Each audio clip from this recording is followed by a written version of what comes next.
The African nation of Sudan is preparing for a crucial vote next month.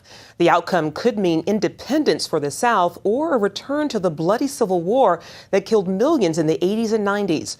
One victim of that war is doing all he can to help his country move forward. When Joseph Ding was just 10 years old, something happened that he will never forget.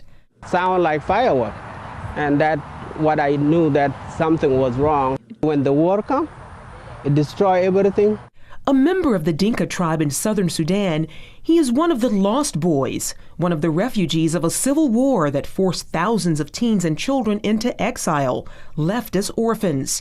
Homes were burned, adults were murdered, and girls and young women were raped and enslaved. Muslims killed Christians. Hundreds in Joseph's tribe lost their lives. He and about 20,000 boys were forced to live on their own. They hoped to get help from Ethiopia, some 1,000 miles away. So they started walking. That walk lasted months, and thousands died along the way. CBN News senior reporter Gary Lane reported extensively on the story of the lost boys of Sudan. But the ones I ran into had just been wandering for months in the bush in South Sudan, and they were there at a feeding center. So the conditions, many of them very thin, very malnourished, and just looking for something to eat. Joseph survived and eventually came to America. Today, he works as a nurse in St. Petersburg, Florida. He is determined to return to his homeland to help others. If I don't do anything to help the people of Southern Sudan, or I cannot help myself, why God save me?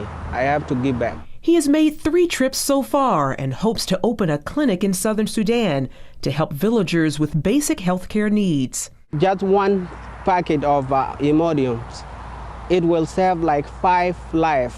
Gary says many of the boys are believers but are reluctant to return home. Many of their family members have been killed, their homes are gone, and there's poverty there and a very difficult situation in South Sudan.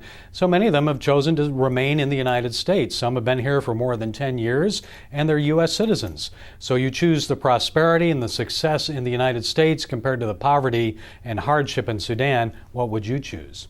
Now there's uncertainty that the fragile peace will hold, and some fear that war could again break out between North and South. There's a key vote coming up on January 9th, and many people believe the Southern Sudanese will vote to secede from the North. If they do that, many people feel that the North will go back to war again with the South because all the oil wealth is in the South, and many believe the North will not allow them to leave and take that wealth with them. So there could be a return to violence. For now, there's hope that the two sides can resolve their differences and prevent another generation of lost boys. The vote to decide southern Sudan's independence will take place in early January.